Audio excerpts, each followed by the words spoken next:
Bismillahirrahmanirrahim. Assalamualaikum warahmatullahi wabarakatuh.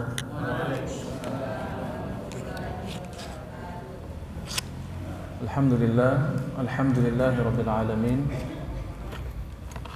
Nahmaduka rabbi kama yanbaghi li jalali wajhikal karim wa 'azimi sultanik. Allahumma salli wa sallim wa barik ala rasulika wa nabiyyika Muhammadin wa ala alihi wa sahbihi wa man ihtada bihadihi wa sanna bi sunnatihi ila yaumiddin. Subhanaka la ilma lana illa ma 'allamtana innaka antal alimul hakim. Allahumma 'allimna ma yanfa'una wanfa'na bima 'allamtana wa zidna ilman ya rabbal alamin. Rabbi shrah li sadri wa yassir li amri wahlul 'uqdatam min lisani yafqahu qawli. Amma ba'd. Hadirin wal hadirat kaum muslimin dan muslimat, Bapak Ibu jamaah tadabbur tafsir Quranul Karim yang dimuliakan Allah. Alhamdulillah, bersyukur pada Allah Subhanahu wa taala. Waktu duha yang berkah ini kita dikumpulkan Allah dalam rangka ta'allum, mempelajari firman Allah Subhanahu wa taala. Semoga balik dari sini kita mendapatkan maghfirah Allah. Amin ya rabbal alamin. Mendapatkan ma'rifatullah, ilmu yang bermanfaat dan amal saleh yang makbul, catatan amal yang bertambah serta rahmat dan ridha Allah Subhanahu wa taala. Amin ya rabbal alamin. Mohon maaf terlambat karena memang ada miskom ya, salah teknis ya. Baik, kita mulai lagi membahas surat Al-Baqarah juz pertama. Pada pertemuan sebelumnya kita sampai pada ayat reading kedua. Ayat 3 belum selesai. Apa itu ayatnya?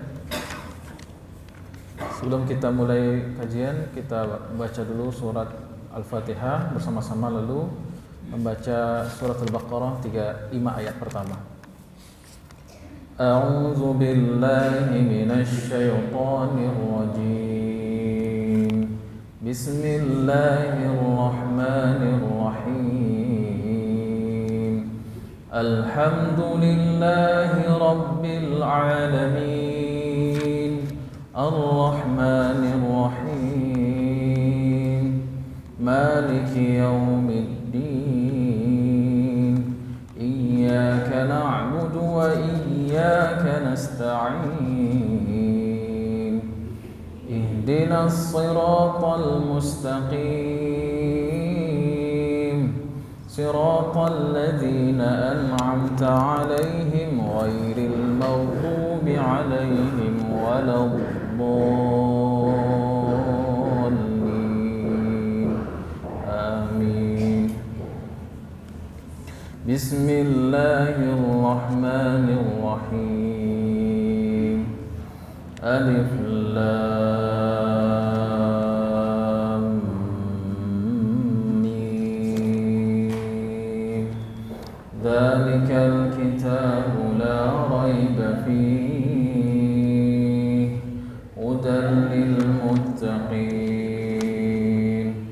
alladzina yu'minuna bil ghaibi wa yuqimuna as-salata wa mimma razaqnahum yunfiqun walladzina yu'minuna bima unzila ilayka wa ma unzila min qablik wa bil akhirati hum yuqinun.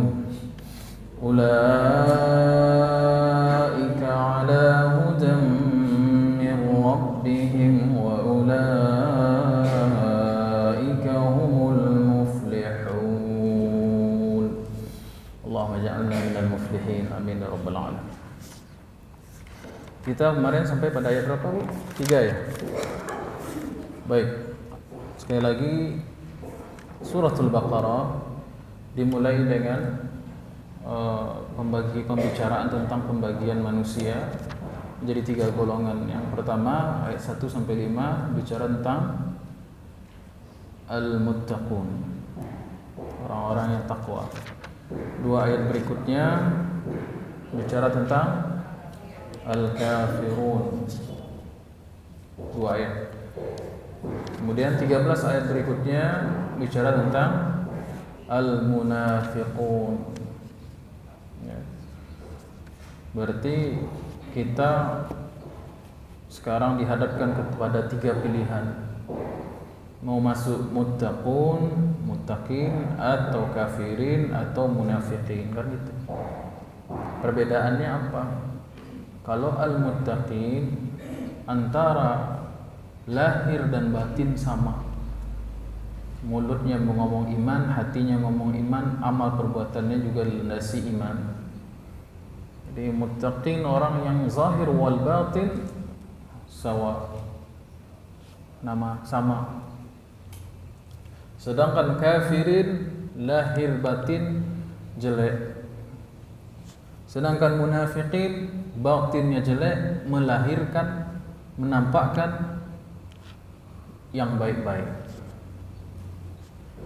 Sekali lagi, kalau muttaqin dia secara batin baik, secara zahir juga baik. Hatinya beriman, mulutnya ngomong iman. Tapi kalau kafir, hatinya kufur, mulutnya juga kufur. Kalau munafikin, hatinya kufur, mulutnya iman. Cuman iman sampai di mulut. Nauzubillah min dzalik. Dan kalau kita lihat proporsi jumlah ayatnya, orang beriman 5 ayat. Ya. Orang kafir 2. Karena kafir itu simple. Maksudnya keputusan Allah bagi orang kafir itu jelas, hitam di atas putih. Kalau jahilnya nyonya Kristen, tahu kita bagaimana bersikap. Jelas dia Buddha, jelas dia Yahudi, jelas kita menentukan sikap. Tapi kalau munafikin, ini agak repot sedikit. Makanya jumlah ayatnya juga banyak, 3 wale Pak.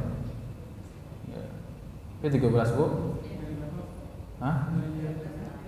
Dari ayat 9 6, 7, 8. Dari ayat 8 sampai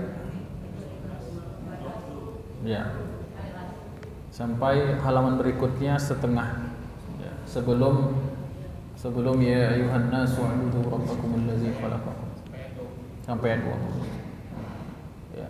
Bahkan tidak hanya itu. Ada satu surat yang khusus membahas orang-orang munafik, surat Al-Munafiqun. Baik, kita bahas dulu bagian yang pertama, yaitu tentang al-mu'minun atau al-muttaqun.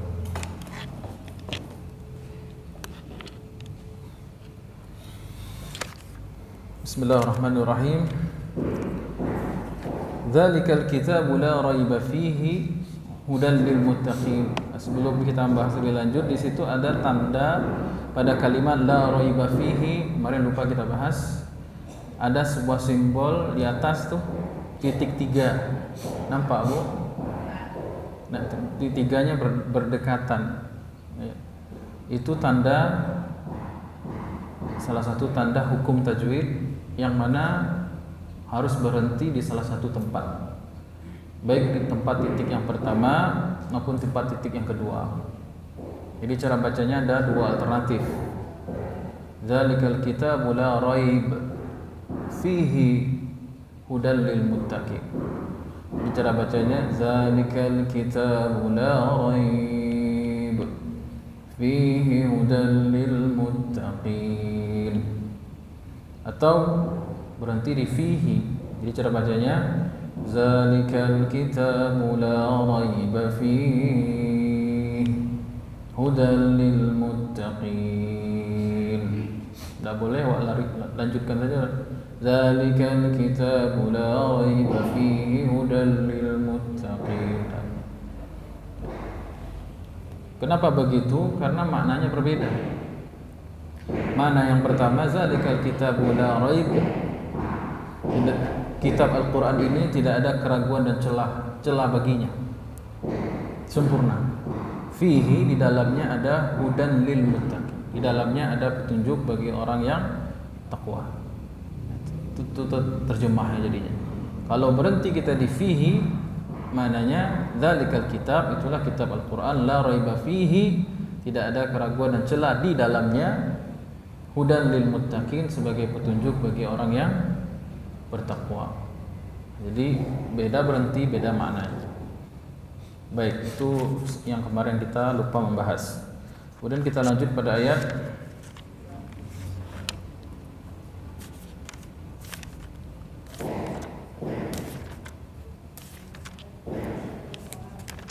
oh ya, wa yuqimunas shalah ya. Baik. Qala ta'ala, ciri orang yang bertakwa ialah alladzina yu'minuna bil ghaibi wa yuqimunas salata wa mimma razaqnahum yunfiqun. Yang pertama, mereka senantiasa yakin akan perkara gaib. Ya, tidak hanya meyakini alam materi yang tampak, tapi meyakini hal-hal yang gaib yang tidak tampak. Ya. Di antara hal yang gaib adalah neraka, surga, kemudian takdir, kemudian azab kubur, kebangkitan, sirat, mizan, dan seterusnya. Ini hal-hal yang gaib yang tidak tampak bagi kita. Begitu juga rezeki yang akan kita peroleh. Itu semuanya perkara yang gaib yang diberitakan oleh Allah dan Rasulullah. Diberitakan oleh Allah dan Rasulullah meskipun tidak tampak, maka wajib diimani. Baik. Kemudian itu yang pertama. Yang kedua, wa yuqimunas shalah, dan mereka senantiasa menegakkan salat.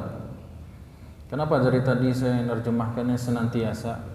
Karena ciri orang yang bertakwa itu di sini disampaikan dengan fi'il mudhari' yu'minuna, yuqimuna, yunfiquna.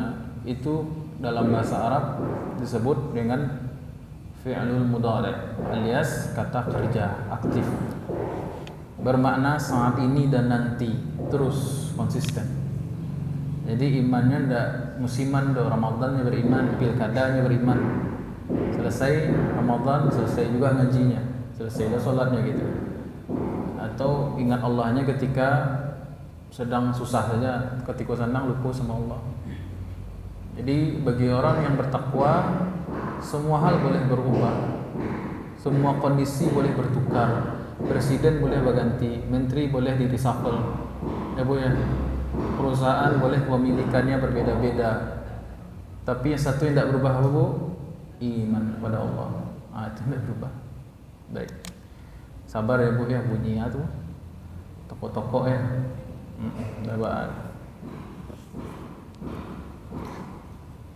Kemudian wa yuqimunas shalah, ya, mereka menegakkan salat. Tafsirnya itu tafsir yang paling common ya, yang paling masyhur, yang mayoritas ulama menegakkan salat. Tapi kemarin kita bahas, Imam Qurtubi juga menyebutkan yang maksud yuqimuna shalah, mereka itu melaksanakan iqamah, yaitu iqamah yang dibaca menjelang kita salat itu. Makanya sebagian mazhab mengatakan wajibnya iqamah. Jika salat jamaah tidak ada iqamah, maka tidak sah salatnya. Baik. Tapi itu tafsir minor namanya itu. Saya sebut tafsir minor. Oke lah, kita tahu sebagai wawasan. Makanya kalau kita sudah tahu itu, sebaiknya kita ambil jalan tengah. Jangan berjamaah. Lebih baik tidak azan, ada iqamah dibandingkan ada azan tak ada iqamah.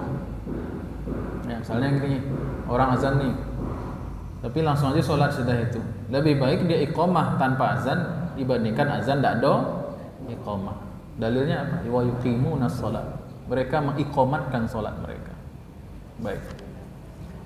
Rasanya lalu terjadi ya Bu ya. Tak pernah terjadi ada salat berjamaah ada iqamatnya.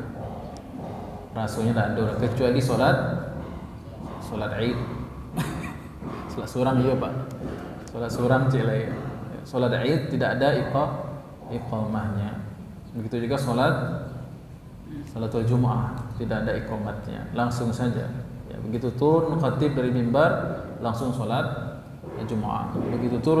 Begitu naik khatib dari selesai sholat assalamualaikum baru khatib itu sholat Id. Jadi tidak ada iqamahnya. Jadi apa yang dibaca tidak ada.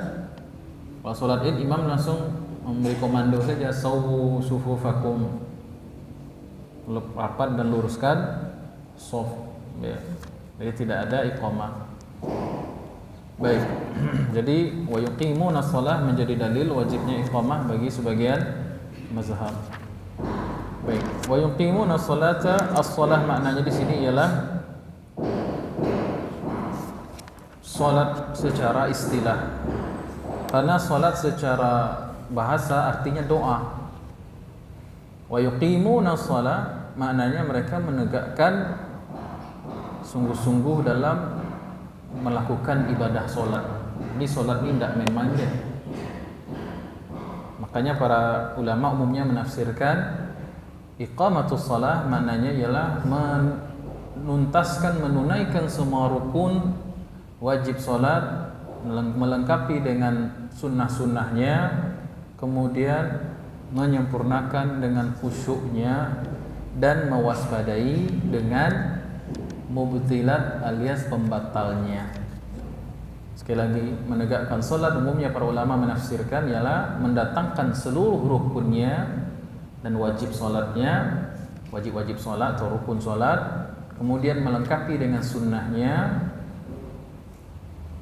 menyempurnakan dengan khusyuknya dan mewaspadai segala bentuk mubtilatnya, datang dengan syarat sahnya. Itu yang disebut dengan iqamatus shalah. Sekali lagi saya ulang, menegakkan salat itu umumnya ulama menafsirkan ialah seorang yang salat dengan melengkapi seluruh rukunnya, tidak ditinggalkan satu pun, dan wajib-wajibnya. Kemudian menyempurnakan dengan melengkapi dengan sunnah-sunnahnya, menyempurnakan dengan khusyuknya, mewaspadai pembatal-pembatalnya, dan datang kepada salat dengan memenuhi syarat sahnya.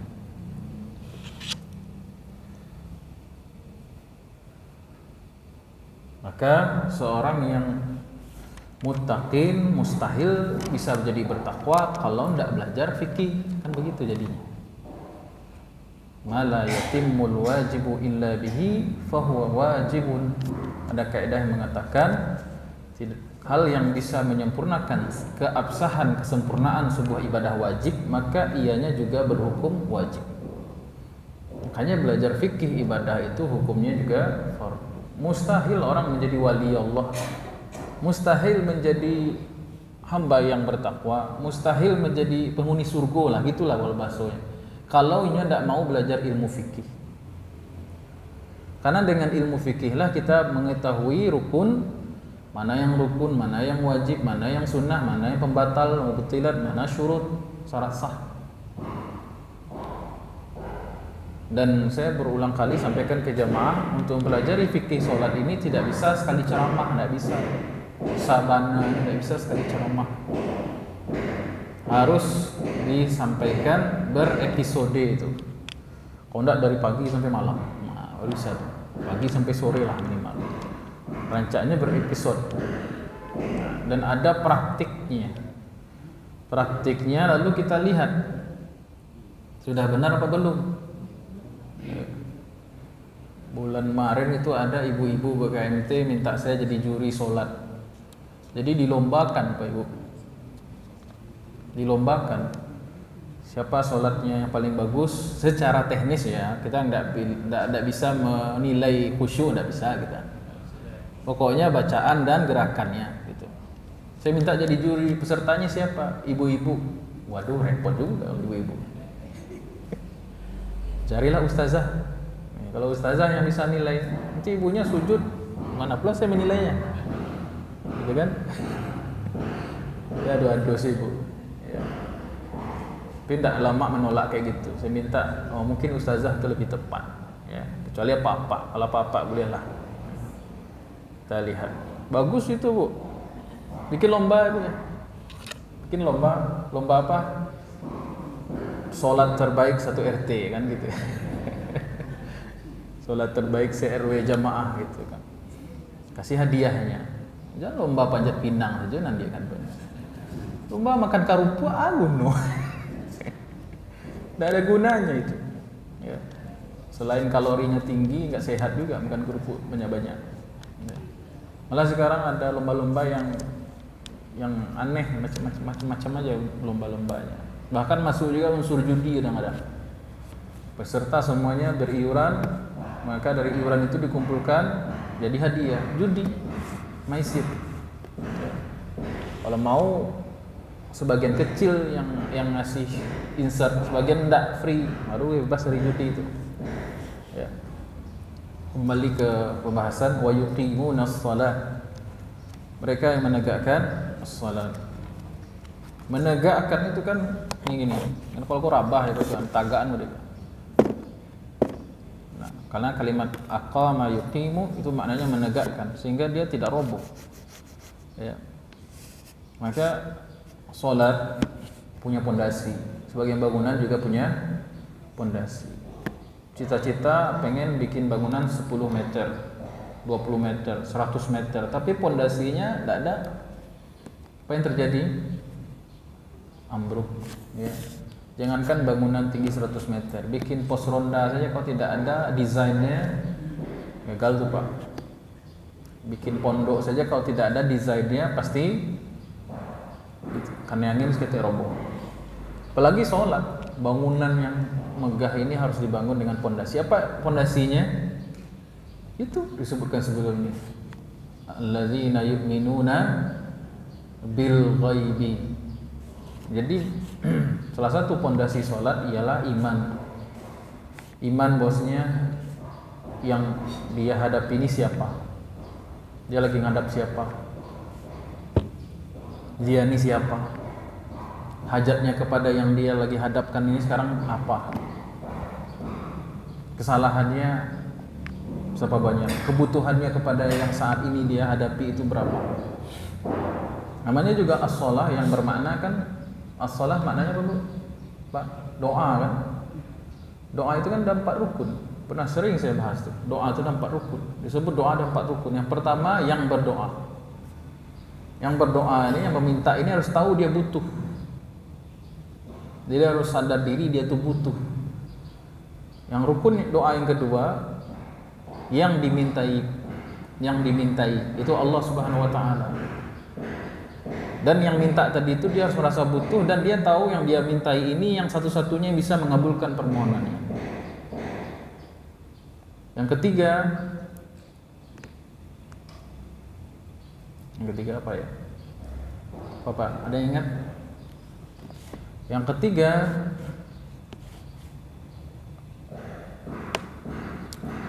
narasi atau ucapan apa yang dia sampaikan, permohonannya apa? 3 ya, bukan 4 saya mohon 3. Jadi doa itu ada 3 rukun. Yang pertama adalah si yang berdoa, yang meminta ini harus merasa hajatnya itu banyak, kebutuhan itu banyak gitu. Bukan hanya kebutuhan dunia, bahkan akhirat. Ya. Semakin orang itu merasa fakir itu maksudnya butuh, maka semakin berkualitas doanya, kan begitu. Yang kedua, rukun doa yang kedua yang dimintai doa itu Allah Subhanahu wa taala. Semakin kenal dengan siapa yang dia mintai, maka munajatnya, doanya semakin bagus. Ya. Kita misalnya ada kebutuhan, butuh uang nih darurat 10 juta. Pilihan minta bantuan kedua saudara nih, saudara A sama si B. Si A ini orangnya pemurah sekali, elok, santun, kayu rayu. Kalau si B ya ekonominya biasa, bahkan cenderung menengah bawah. Habis itu orangnya mulutnya kasar, pelit lagi. Kira-kira yang senang meminta dan yakin dapat, A atau si B, Pak Ibu? Si A. Ya. Dengan tenangnya akan kita, dengan mudahnya dan tenangnya kita meminta kepada si A.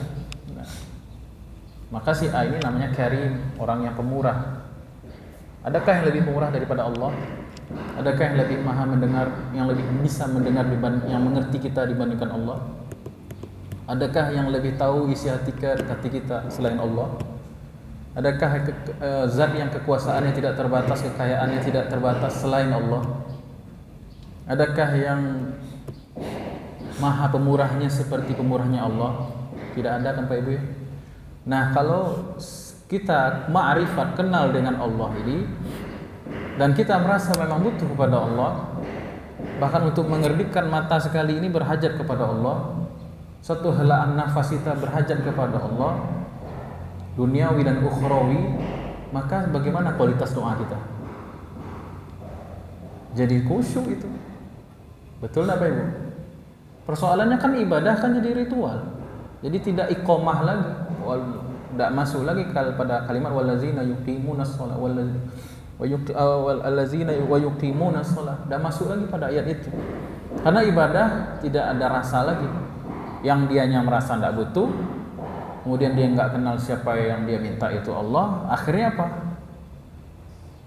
Pas, tidak berkualitas. Secara hukum memang sholatnya mungkin sah, tetapi rasanya sudah hilang. Ya. Orang kalau kelaparan minta makannya sungguh-sungguh, tapi orang kalau kenyang tidak dia lah doa ada, malah kenyang. Gitu. Nah, jadi itu termasuk iqamatus shalah. Makanya di dalam jadi pondasi salat itu iqamatus shalah, pondasinya apa Pak Ibu? Wallazina yu'minuna bil ghaib. Siapa yang maha gaib? Allah. Jadi kalau orang punya pondasi wallazina yu'minuna bil ghaib, maka wa yuqimunas shalah menjadi kaji menurun. Tapi kalau dia sudah absen di kategori pertama wallazina yu'minuna bil ghaib, dia sudah enggak ada keyakinan kepada Allah, maka mustahil dia bisa wa yuqimunas shalah. Mustahil. Ya. Baik.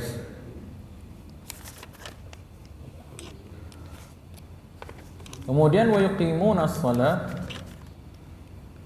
Sebentar.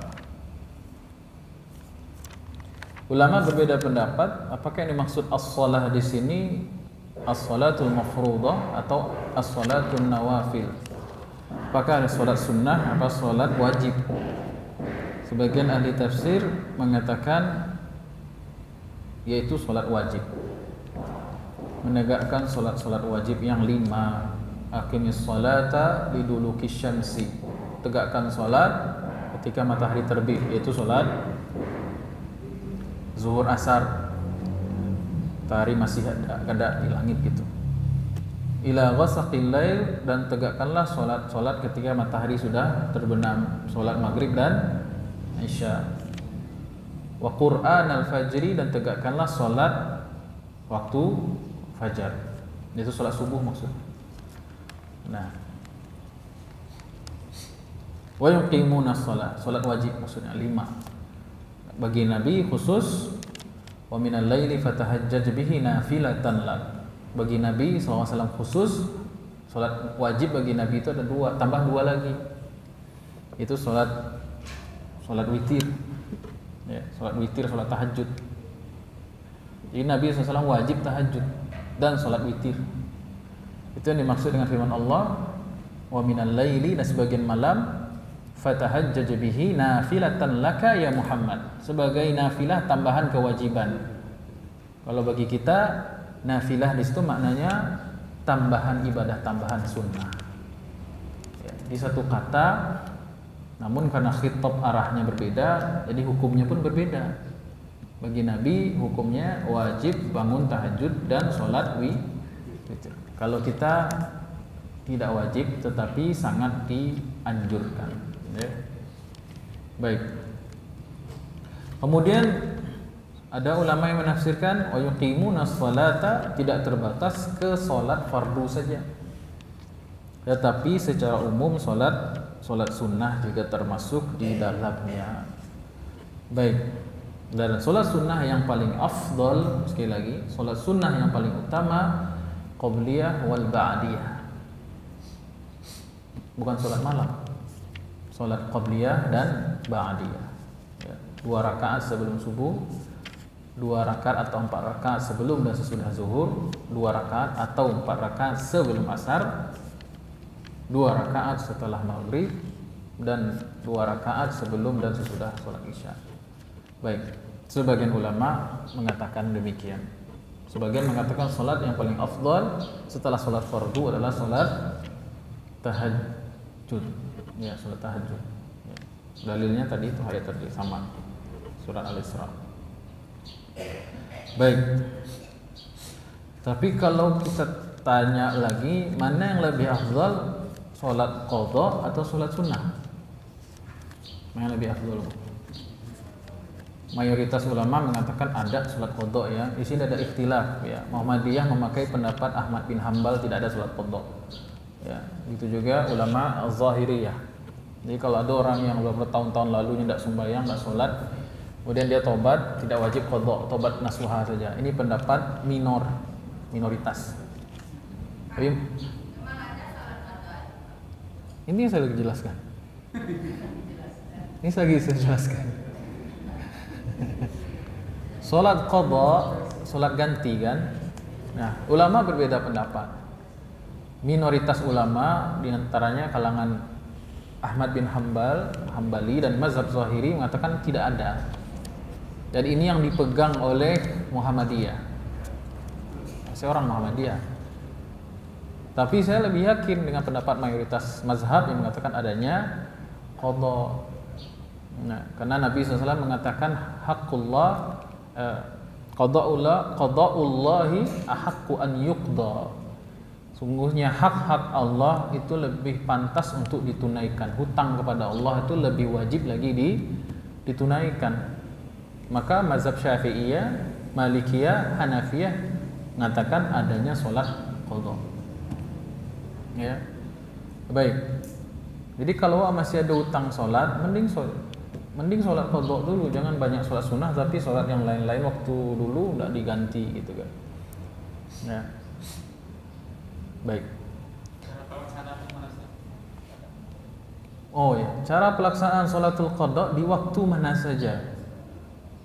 Di waktu mana saja. Bila takana. Kalau sholatnya itu memang disengaja, maka dia diganti secara segera. Fauriyah istilah fikihnya itu, secara segera digantinya. Ya, jangan ditunggu-tunggu. Diperkirakan misalnya berapa banyak sholat yang dulu tertinggal misalnya. Ya Ustaz waktu SMA ada sholat, hitung aja. Ya ini khusus untuk pengajian. Tapi kalau mohon maaf orang yang baru tobat bana, ya hanya preman kadang itu tobat dia, tidak akan saya sampaikan itu. Mungkin bisa kita sampaikan pendapat Imam Ahmad bin Hambal tidak ada qadha tadi. Soalnya kalau saya sampaikan pendapat mayoritas ulama, tidak jadinya tobat dah. Panik macam banyak Ini saya sampaikan karena Bapak Ibu levelnya kan pengajian, beda. Ya, levelnya itu eksekutif. Ya. Baik, ya Pak silakan Pak.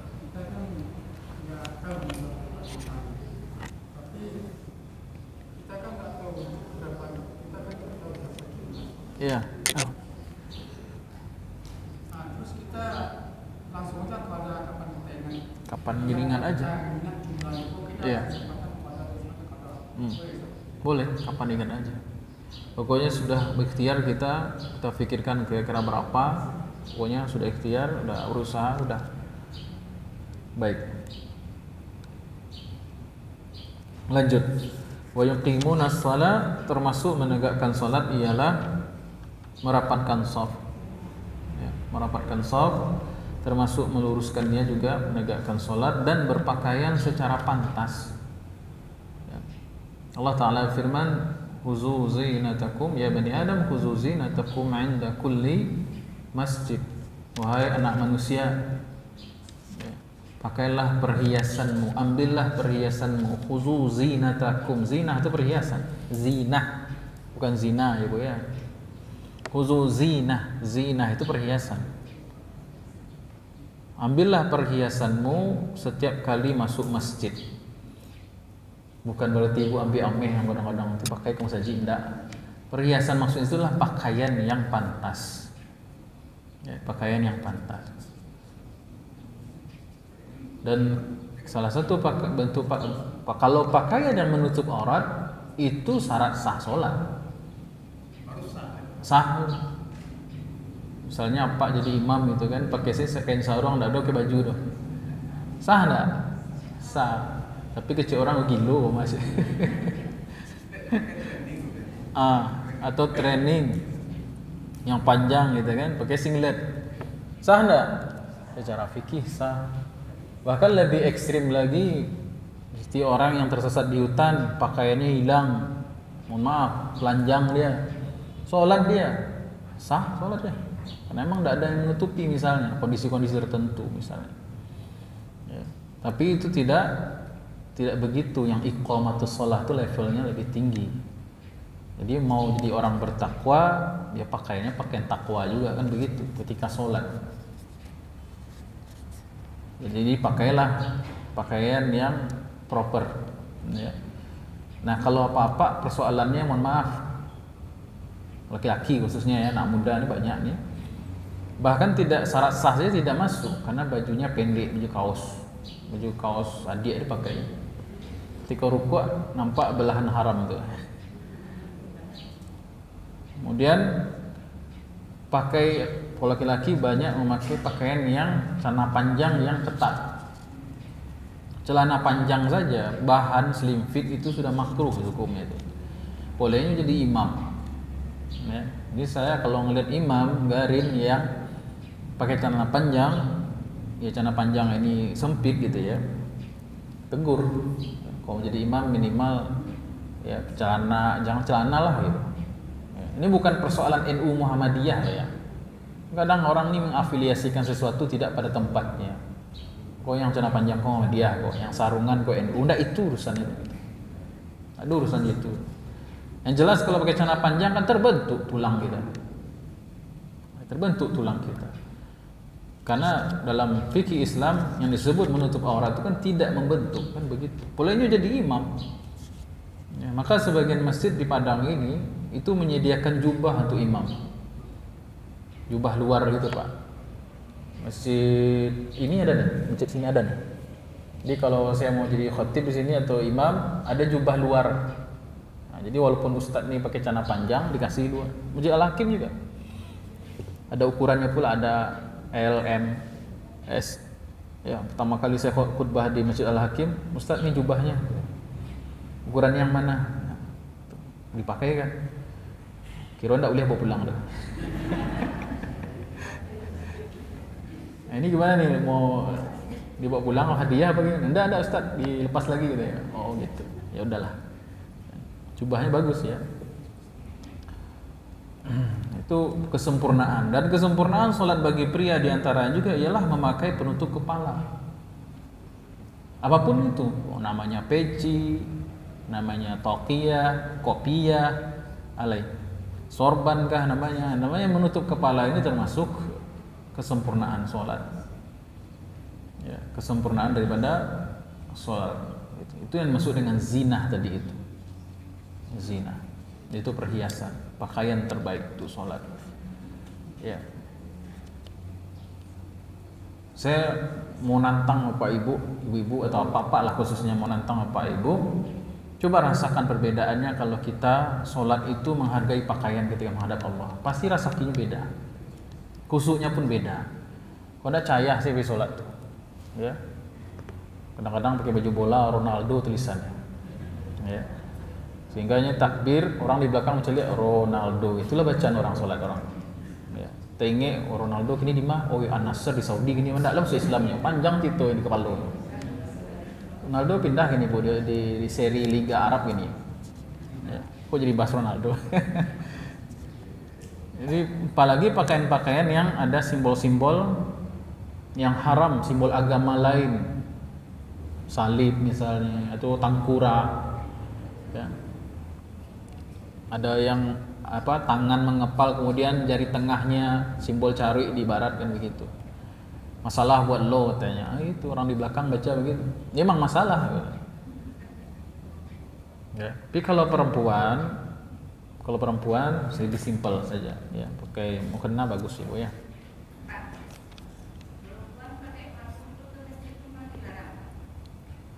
Memang dilarang. Ya, maksudnya parfum yang menyengat. Pokoknya boleh meter lah tak cium. Kau bu Yanti kau tahu orang. Itu pernah. Ya parfum yang bisa ibu seorang mencium yang baru. Tapi kalau tak cium orang dari jarak sekian, ya maka itu tidak boleh. Suatu ketika pernah Umar bin Khattab radhiyallahu anhu lewat perempuan perempuan ini pakai parfumnya banyak gitu ya. Maka Umar menegur perempuan itu. Kalau kamu keluar rumah dengan parfum begini nggak boleh. Ditegur oleh Umar. Karena laki-laki bisa membayangkan tubuh perempuan dengan parfumnya. Kok rasio laki-laki buah? Ambo ungkapkan di sini bilang apa? Laki-laki itu, ya terutama laki-laki yang hatinya kotor ya. Kalau mencium bau perempuan yang enak, yang harum gitu tuh, malah hemap pikiran itu. Perempuan ini dijaga betul dalam Islam, Bu. Sampai wanginya pun dijaga. Maksudnya jangan sampai kecium. Gitu juga kalau ibu-ibu duduk itu ya, bapak jangan duduk di bekas duduk perempuan. Tak boleh. Karena habis duduk itu kan, maaf hangat ya. Angin kan Bu ya, bekas duduk kan. Ya, enggak boleh. Segitunya gitu. Islam menjaga kemuliaan seorang perempuan. Baik. Masalahnya kadang lebih mengenaskan lagi, Bu. Ya. Ibu-ibu pakai parfum di luar rumah, tapi dalam rumah ada pakai parfum dong. Di rumah bau bawang bombay. Bau balacan. Jadi, tapi kalau misalnya di rumah ibu sholat sunnah pakai parfum bagus tuh. Ya. Dan kalau mau parfum juga parfum yang baunya netral, jangan terlalu feminin kali gitu kan. Di rumah tuh parfum yang netral saja, bukhur misalnya. Ya. Lanjut ya, wa yuqimuna shalah. Kalau pembahasan menegakkan sholat ini panjang sebenarnya. Dan di antara sebagian ulama menyebutkan termasuk iqamatus shalah ialah al-khusyu' wal khudu', yaitu kekhusyuan dan kerendah dirian dalam sholat. Jadi sebagian ulama mengatakan khusyuk ini hukumnya sunnah, tapi sebagian mengatakan hukumnya wajib. Ini khusyuk itu wajib ternyata sebagian ulama. Karena Allah Subhanahu wa taala berfirman, "Wallazina hum fi shalatihim khashi'un." Dan orang-orang yang beriman itu cirinya ialah orang-orang yang membawa sifat khusyuk di dalam sholatnya. Khusyuk itu artinya tunduk sebenarnya itu. Jadi kata khasyi'a yakhsha'u bahwa khasyi'un, orang yang merendahkan dirinya. Dalam Quran ada dua tipe khusyuk, khusyuk yang diridhoi dan khusyuk yang dimurkai. Khusyuk yang ridhoi itu khusyuk dalam sholat, khusyuk dalam zikir, ya. Khusyuk dalam tilawatul Quran, khusyuk dalam mendengarkan pengajian, itu khusyuk yang disenangi. Khusyuk di dunia. Kalau khusyuk di akhirat tercela. Wujuhi yawma izin khasyi'ah. Pada hari kiamat ada wajah-wajah yang khusyuk, tapi itu wajah-wajah yang tertunduk hina maksudnya situ. Orang yang khusyuk di dunia akan senang bahagia di akhirat. Orang yang lalai di dunia akan khusyuk di akhirat. Dan khusyuknya itu tercela. Surat apa itu? Surat Al-Ghasyiyah. Hal ataka hadithul ghasyiyah wujuhu yawma idzin khasyiyah amilatun nasibah. Tasla lawannya wa wujuhu yawma idzin na'imah. Dan wajah-wajah yang berbahagia. Baik. Pembahasan khusyuk ini panjang pula. Ya, nanti kita lah kapan-kapan dibahas. Jadi salah satu di antara kesempurnaan menegakkan salat ialah khusyuk.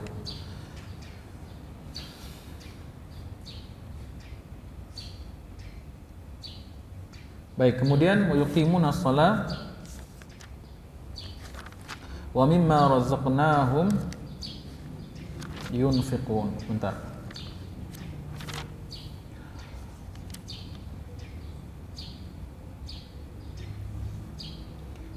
Baik.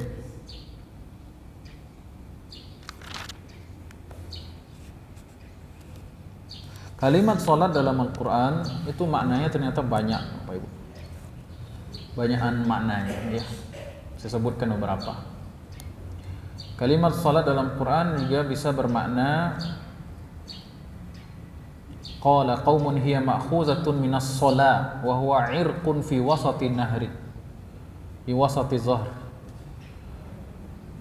Jadi kalimat salat itu terambil dari kata shalla yang bermakna keringat yang ada di punggung. Keringat. Orang yang sholat artinya orang yang bersungguh-sungguh, itu maknanya.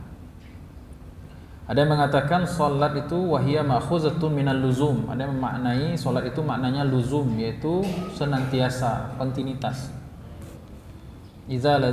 Wa minhu sholiya bin nari wa iza lazimahu, sehingga maka Allah sebutkan dalam Al-Qur'an tentang ahli neraka, tasla naran hamiyah. Orang-orang penduduk neraka itu melazimkan atau senantiasa diazab dalam neraka yang panas. Ada yang mengatakan makanya Imam Al-Qurtubi mengatakan wa yuqimuna shalah, maknanya yudimuna shalah. Sebagaimana disebutkan dalam surat Al-Ma'arij. Wal illal musallina allazina hum an salatihim daimun. Surat Al-Ma'arij.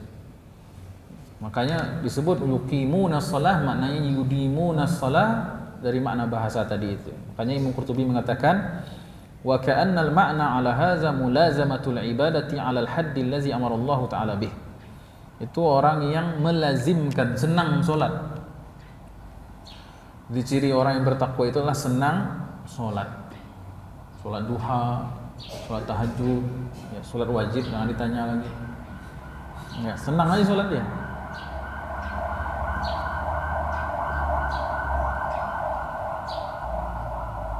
Baik. Kemudian kalau senang sholat, baik sholat sendiri maupun sholat berjamaah. Ya, ciri-cirinya kalau panjang bacaan imam tak ada batuk aja dong, harus mutakin. Jadi kalau batuk-batuk covid ini di belakang, ya kan? Kalau ragu saya itu orang beriman enggak. Kecuali memang hari Senin Kamis orang puasa sunnah. Imamku maghrib baca Baqarah alif lam mim, itu dia orang-orang di belakang. Ya agak-agak boleh juga Pak ya. Dia agak juga dia imam gua. Baik. Jadi senang solat. Rasulullah SAW bersabda, "Ju'ilat qurratu aini fi shalah." Dijadikan hobi dan kesenanganku itu adalah dalam solat. Ya Bilal arihna bis shalah. Wahai Bilal, istirahatkan kami dengan cara solat. Kalau awak sebagian malah panik solat. Deh akhirnya salam. Panjang bacaan imam, rakaat terakhir kira imam baca Al-Ikhlas. Qul huwallahu ahad, alhamdulillah. Selesai juga solat. Malah senang dia berhenti solat, ya kan? Kalau Nabi, ya orang-orang bertakwa ya malah senang solat itu gitu. Kalau Bapak Ibu lah sampai pada level menikmati solat, bacaan solat di belakang imam, nah itu insyaallah tuh. Saya kadang-kadang suka begitu. Kadang-kadang. Misalnya kita kan apa ayat ini Tak boleh Pak. Kalau misalnya imam baca ayat tertentu yang kita tidak hafal, simak saja. Tak boleh kita menandingi imam dengan baca sendiri, tak boleh. Oh, saya sendiri boleh. Boleh, bagus. Bacaan Quran yang paling afdol yang kita baca dalam sholat itu Quran yang kita hafal dengan baik dan kita fahami. Jangan baca Quran yang kita tidak fahami. Itu namanya kurang bermodal.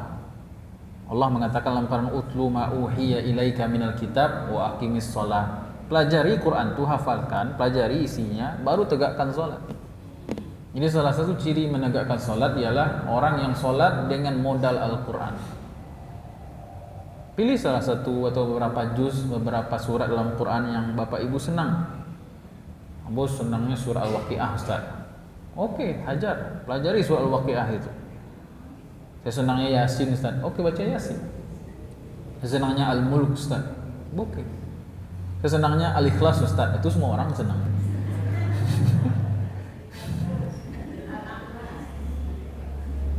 Makanya saya meragukan orang yang senang sholat tapi tak punya hafalan Quran itu aneh sebenarnya. Ya, hafal Quran itu penting untuk apa? Bersenang-senang di dalam sholat. Menghafal Quran itu bukan beban, tetapi supaya bersenang-senang dalam sholat. Itu bahasa saya. Kadang-kadang saya begitu Pak. Bukan kadang-kadang ya. pernah waktu itu ya sholat di belakang imam Masjidil Haram. Setiap sholat di Masjidil Haram itu saya merasa selalu pendek sekali ya. Sholat subuh, sholat isya, sholat maghrib di Masjid Nabawi di Madinah. Ini November nanti saya berangkat ini. Wah, promosi masuk. November ini insya Allah saya berangkat. Pak Ibu yang mau ikut, ayo.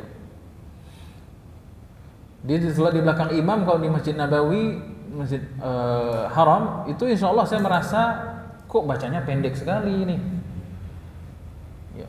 Padahal kalau saya lihat ternyata lumayan 2 halaman. Tapi rasanya singkat sekali.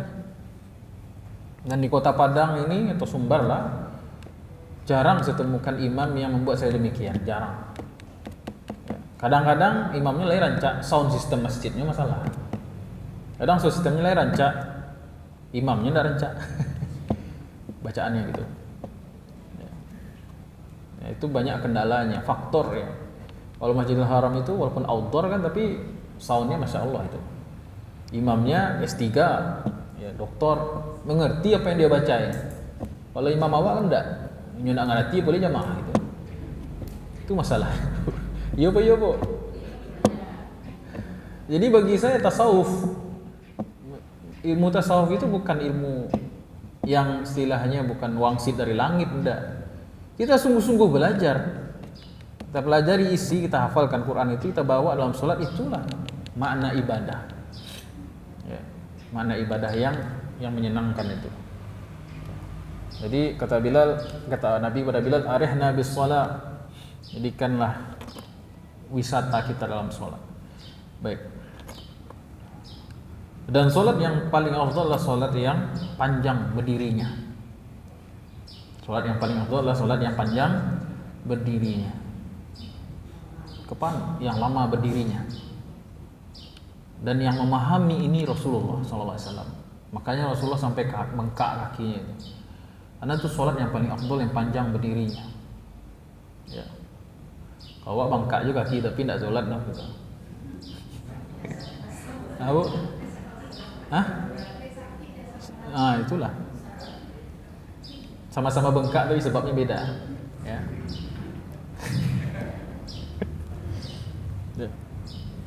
Dan orang yang senang berdiri dalam sholat, kalau berdiri dalam sholat ini kan 2 hukumnya. Kalau sholat fardu hukumnya wajib. Tidak boleh orang lagi sehat, tidak ada halangan, tidak ada uzur, duduknya sholat wajib, nggak boleh. Kalau sholat sunnah baru ada pilihan, terserah mau duduk mau berdiri, tapi pahalanya setengah. Buat yang sholat sunnah duduk. Dan faedah sholat berdiri itu apa? Banyak. 1, menyebabkan seorang husnul khotimah.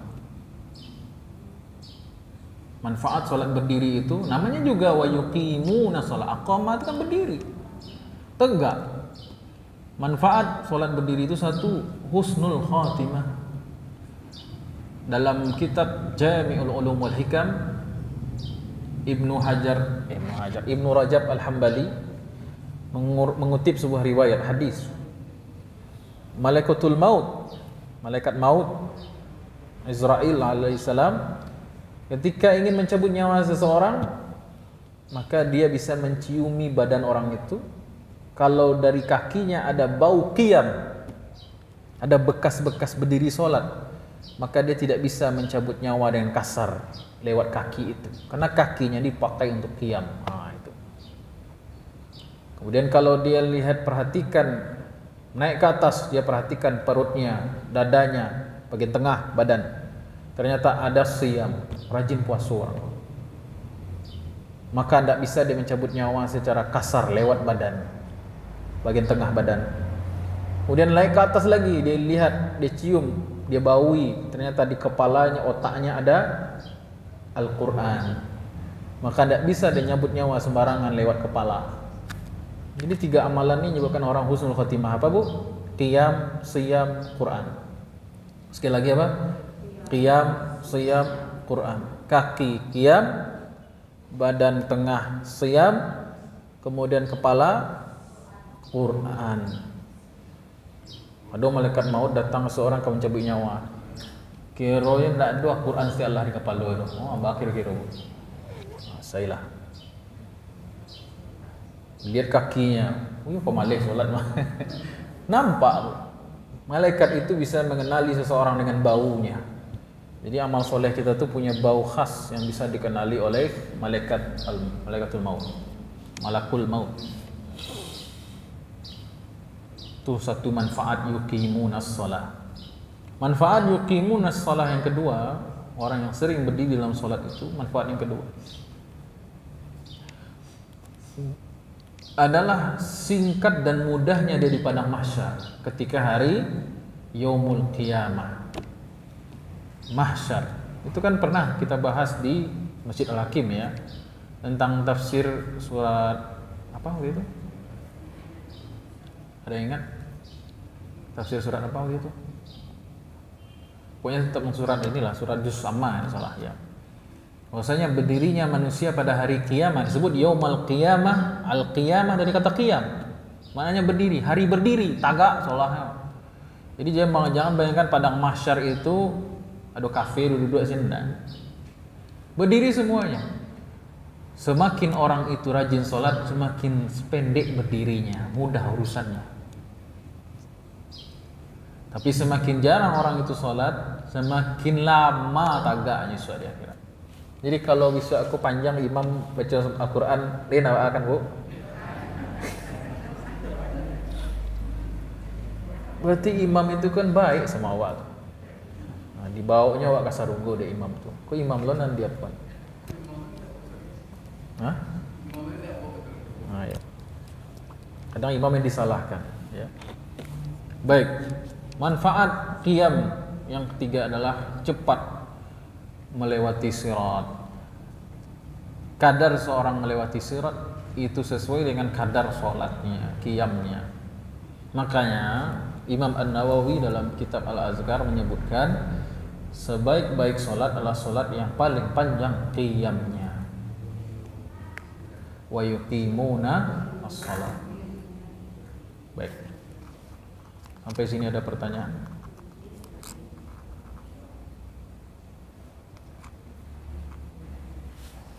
Sampai sini ada pertanyaan, Bu? Baik. As-salah dalam Al-Qur'an. Ya, silahkan.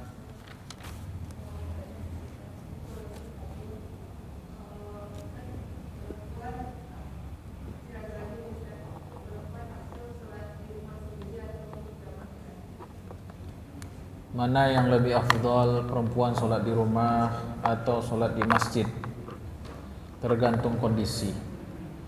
Kalau dia perempuan yang tidak mengerti tentang auratnya, kemudian perempuan yang, mohon maaf, perempuan kan macam-macam ya Bu ya, laki-laki juga macam-macam.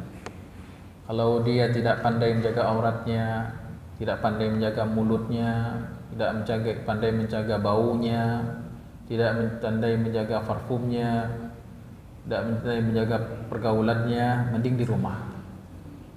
Atau jarak antara rumah dan masjid itu jauh dan rasanya banyak kriminal, orang-orang jahat, maka itu lebih baik dia di rumah. Karena aslinya perempuan itu utama sholatnya di rumah, di awal waktu di rumah. Tapi kalau di masjidnya aman, ya, pakaiannya bagus, kemudian apalagi akhlaknya, adabnya, tidak hobi menggosip juga, dan dia mau sedekah di masjid, mau mendengarkan pengajian sekaligus, maka lebih afdol dia di masjid. Ya. Dan Masjid Nabawi, Masjid Nabi itu ada dua pintu. Ada pintu Jibril untuk laki-laki masuk, ada babun nisa, pintu perempuan. Artinya zaman Nabi ada tidak perlu simak ke masjid. Jangankan ke masjid, iktikaf. Istri Nabi Aisyah radhiyallahu anha, istri-istri Nabi itu kalau Ramadan iktikaf di masjid, tapi pakai tutup kayak apa namanya itu? Yang merah ke Bu? Itulah. Sitarah bahasa Arabnya, hordeng ya, membatas gitu. Jadi kalau lihat kondisi sebenarnya Bu ya, kalau di masjid bertemu dengan saudara-saudara, orang-orang teman-teman yang soleha, ada pengajian, ada bisa memotivasi kita lebih baik lagi, dan jarak rumah itu aman untuk ditempuh, Ya, apalagi ada suami yang bisa bareng berangkat. Oh, itu romantis, Bu. Ya. Ambo dulu berpikir romantis tuh kayak Romeo Juliet, tapi kira tuh yang romantis apa, Bu? Suami istri sama-sama pensiunan kamu saji berdua. Itu non romantis. Baik. Bu. Ya, silakan, Bu. Bundo.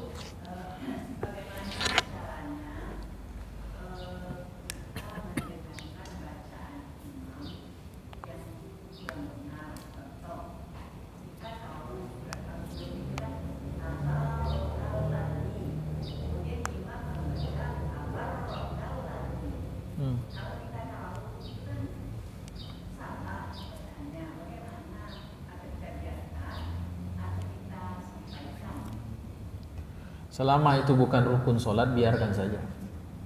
Biarkan saja. Tapi kalau kita itu rukun sholat, Al-Fatihah misalnya, dan kesalahannya itu fatal, maka sholatnya tidak sah kan? Nah, kita mufaroqah keluar dari jamaah. Setelah itu kasih saran ke masjid pengurus. Ini bacaan imamnya Al-Fatihahnya. Tapi kalau surat-surat yang lain, tidak masalah, biarin aja. Dia bacanya tabarrokal lazi biyadihil mulk, gitu kan? Ijajul jilatil ardil jalaha, gitu kan? Biar aja lah. Ya, tapi kalau bisa yang imam yang begitu dikudeta ya. Setelahnya ya. Bisa salah arti, maknanya berbeda, iya. Tapi kan tidak menggugurkan keabsahan sholat, karena itu tidak termasuk rukun sholat. Ya, kadang-kadang imam ini, mohon maaf, tidak pernah tahsin, tidak menyetorkan hafalannya, sehingga hafalannya itu benar-benar autodidak, ya, sehingga banyak salahnya gitu. Ini kesalahan. Mudah-mudahan nanti imam-imam masjid kita itu ada standarisasinya, Pak Ibu ya. Ya, standarisasi di training dulu, ya, ada sertifikatnya, ya, nanti baru imam ini sudah certified. Ya. Baik. Yang lucunya memang untuk pilot imamnya pesawat ada sertifikasinya, Bu ya. Ada standarisasinya. Tapi kalau pilot masjid tidak ada standar, sembarangan aja kadang. Ya. Kadang imam sukarela malah. Baik, kemudian makna salat dalam Al-Qur'an juga bermakna rahmat. Jadi as-shalah maknanya juga rahmat. Seperti ucapan salawat, Allahumma shalli ala Muhammad. Allahumma sholli, maksudnya adalah curahkan rahmatmu kepada Nabi Muhammad sallallahu alaihi wasallam. Innallaha wa malaikatahu yusholluna 'alan nabi. Jadi kan katanya sama itu. Sesungguhnya Allah dan malaikatnya salat kepada nabi gitu. Enggak begitu terjemahannya. Karena as-shalah itu kata yang kaya makna. Di antara maknanya tadi al-luzum, dawam terus. As-shalah juga bisa bermakna doa. As-shalah bisa bermakna apa tadi itu? Rahmat. Jadi innallaha, sungguhnya Allah, wal malaikatahu yusholluna 'alan nabi. Yusholluna 'alan nabi maknanya merahmati. Allah merahmati Nabi Muhammad SAW, itu mana? Itu juga ucapan kita Allahumma salli ala Muhammad. Ada yang mengatakan sallu ala Nabi, bersolawatlah ke atas Nabi. Sebenarnya solawat itu jamak dari sholat. Sholat itu artinya di sini rahmat, bukan sembahyang sholat. Baik. As-shalah juga bisa bermakna ibadah, sebagaimana disebutkan dalam surah Al-Anfal, wa ma kana salatuhum 'indal baiti. Wa makana ibadatuhum, maksudnya. Ya. Jadi wa yuqimuna shalah maknanya orang yang menghidupkan, menegakkan ibadah secara umum. Ini juga yang menjadi jawaban bagi orang yang bertanya, kenapa cuma salat zakat doang yang disebutkan di awal itu ciri yang bertakwa? Oh, enggak. As-shalah maknanya bukan hanya salat, tetapi maknanya ibadah secara umum. Baik. Kemudian as-shalah juga bisa bermakna at-tasbih. Sebagaimana firman Allah dalam surah As-Saffat, "Falaula annahu kana minal musabbihin." Ai minal musallin. Ini tentang Nabi Yunus, kisah Nabi Yunus ya. Seandainya dia itu bukan termasuk orang-orang yang rajin sholat, tentu tidak kami selamatkan Yunus dari perut ikan besar itu. Karena Nabi Yunus orangnya rajin sholat, sebelum dapat bencana maka Allah keluarkan dia dari itu. Nah, ini salah satu faedah banyak sholat ketika di dunia, dikeluarkan dari persoalan ya. Maka Allah mengatakan falaula annahu kana minal musabbihin. Seandainya Nabi Yunus itu bukan orang yang tidak rajin sholat, oh udah, kata ahli tafsir, kekal dalam perut ikan sampai mati. Tapi karena beliau ingat Allah ketika lapang, Allah ingat beliau ketika beliau lagi sempit ya. Baik. Kemudian dalam apa lagi tuh? As-salat juga bisa bermakna tasbih, di antaranya firman Allah Al-Baqarah ayat 30. Wa idz qala rabbuka lil malaikati inni ja'ilun fil ardi khalifah qalu ataj'alu fiha may yufsidu fiha wa yasfiku dima wa nahnu nusabbihu bihamdika. Nahnu nusabbihu maknanya nahnu nusolli ya, nahnu nusallun, kita salat, kami adalah orang yang selalu salat. Baik. Tapi salatnya malaikat di alam syahadah, sedangkan salat kita jauh lebih bermakna karena salat menghadap yang ghaib. Itu bedanya. Kemudian as-shalah juga bermakna al-qiraah alias bacaan. Sebagaimana firman Allah dalam surah Al-Isra ayat 110, "Wala tajhar bi shalatika." Jangan kamu teriak-teriak dalam membaca doa. Ya.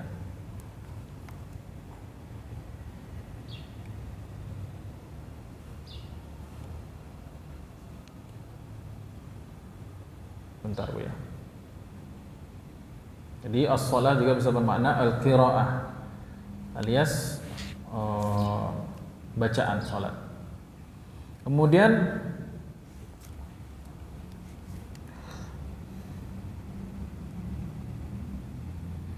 di sini Imam Al-Qurtubi menyebutkan sebagian pandangan fikih ya. As-salatu la tasihhu illa bi syurutin wa furud. Salat itu tidak sah apabila tidak memenuhi syurut, syarat-syaratnya dan fardu-fardunya. Ya. Di antara syarat sah salat itu yang disebutkan oleh beliau adalah at-taharah, kesucian badan, kebersihan ya. Taharah untuk salat ini gampang. Pokoknya dia tidak berhadas sudah. Ada najis hilangkan, kalau dia berhadas wudu. Kalau hadas besar berarti dia mandi, kan begitu. Gampang sekali. Sebagian orang tidak mau sholat alasannya kenapa? Kumuh baju. Ini dia ke sawah ya, baru dulu. Atau dia di bengkel kena oli gitu kan. Oh baju kotor. Sejak kapan kebersihan itu menjadi syarat sah sholat? Kalau disebut syarat sah ya. Sah enggak orang yang bajunya kotor kena debu, kena oli? Sah enggak? Sah. Itu kan bukan najis. Kecuali olinya campur sama tai kucing misalnya, baru tuh sah saja. Jadi tidak ada alasan baju saya kotor kena luluak, kena lumpur gitu kan, tidak ada, tetap sholat ya. Walaupun belum sempurna. Kalau mau sempurna tentu iya ganti tadi uzu zinatakum inda kulli masjid ya. Kemudian at-taharah badan dan tempat. Nah, biasanya kalau masjid kurang perawatan ya, banyak, mohon maaf, tai cicak yang segar. Aduh, tai cicak tuh yang tidak segar, aduh, ada yang lah kareh mah. Kalau yang segar ini keinjak najis. Ya, makanya perhatikan tempat sujud kita dulu Pak. Perhatikan tempat kita berdiri sholat, tempat kaki kita, tempat tangan kita, nanti di tempat dahi kita, perhatikan. Baik, kemudian soal kesucian ya. Begitu juga, mohon maaf ya, ini pernah saya bahas kemarin di TikTok saya. Bapak Ibu yang punya akun TikTok silahkan follow ya. Itu termasuk najis adalah laki-laki yang mudah, mohon maaf, terangsang. Laki-laki yang mudah terangsang secara seksual, maka dia secara otomatis mengeluarkan air, namanya air mazi. Pakai zal, air mazi. Air mazi ini beda dengan air mani. Kalau air mani itu ya ma'ruf ya, tahulah gitu. Kalau air mazi ini dia bening saja. Tak bisa dikontrol keluarga. Pokoknya kalau orang tuh banyak terangsang, dikeluar tuh. Dan dia najis, beda dengan air mani yang tidak najis. Tapi kalau air mani ini najis. Kalau dia pacaran misalnya, ini bukan membolehkan pacaran ya, pacaran anak muda, anak tua juga banyak yang pacaran ya. Ya.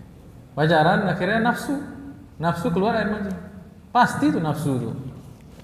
Kalau ada, oh saya pacarannya Islami Ustaz, tidak ada, itu bohong tuh. Ya. Assalamualaikum ukhti gitu pacarannya gitu, pasti ada nafsu gitu, lagi megang tangan dan sebagainya pasti nafsu. Itu laki-laki normal gitu. Ketika ada nafsu keluar air mazinya, kena celana dalamnya, habis itu datang sholat zuhur. Hanya sholat zuhur sudah tuh. Sah enggak sholatnya?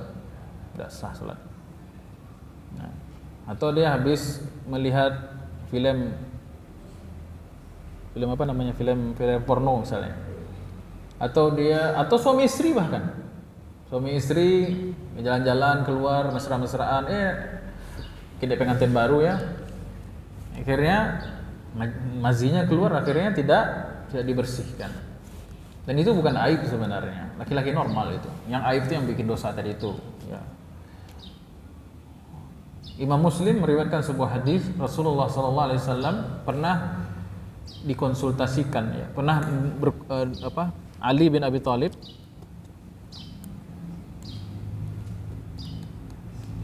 habis baterai. Ali bin Abi Thalib berkata, kuntu rajulan mazza'an wa astahi an as'ala Nabiy sallallahu alaihi wasallam fa sa'altu Miqdan bin Aswad. Kata Ali, saya ini laki-laki yang sering keluar mazi. Kata Ali bin Abi Thalib, saya adalah laki-laki yang sering keluar mazi. Orang yang sering keluar mazi disebut rajulun mazza. Dalam sigat mubalaghah ya, mazza fa'al. Kemudian saya malu bertanya kepada Rasulullah SAW. Saya minta ditanyakan oleh kawan, itu Miqdad bin Aswad. Miqdad, ya tolong tanyakan pada Nabi, saya ini laki-laki yang mudah keluar mazinya, rajulun mazza. Solusinya ba'a. Kemudian dikadukan kepada Nabi. Nabi menjawab, yaghsil zakarahu wa yatawadda. Bersihkan zakarnya, kelaminnya, lalu berwudu. Artinya ini persoalan anak-anak muda. Bapak ibu yang punya cucu, anak muda, anak gitu misalnya, jelaskan persoalan ini agar apa? Sholatnya menjadi sah, tidak batal. Baik. Ada pertanyaan lagi Pak Ibu? Kok nyuruh berhenti malah cukup Ustaz ya? Ini pakai kuota Pak.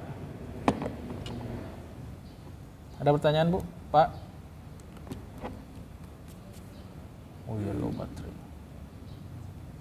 Silakan Bu, tanya Bu.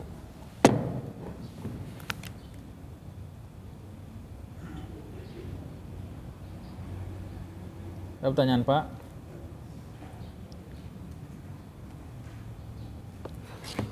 Kalau tidak ada kita, ada Bu? Tumben.